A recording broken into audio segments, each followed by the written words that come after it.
Dito na kami sa Port of Calapan. So, pila. May Babayad pa tayo. dito. So, kailangan natin pumila para magbayad para sa barko. So, 4 days na rides namin is last day na namin. Back to Cavite na kami. Okay. You know, dalawang bata, enjoy na sa panguhuli ng isda. Ligo. And huli sila ng isda. Yo! Enjoy kayo. Sarap magligo sa dagat. Sarap.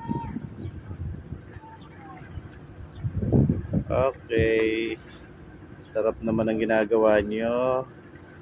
Kakaingit naman. Parang sarap maligo.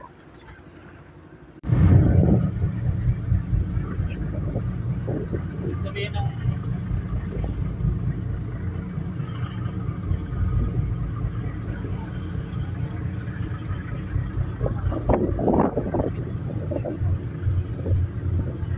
Napakainit na naman ang upuan ng motor natin. Ano yan? Walis, okay, dito na kami sa Batangas Pier. So, dadaong na kami.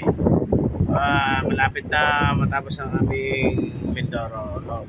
So, baka may mga 5 ang hapon nasa bahay na kami sa Cavite. Yeah! Sulit. Okay. Enjoy ang rides. Yun. Tayo na kami. Tapos na.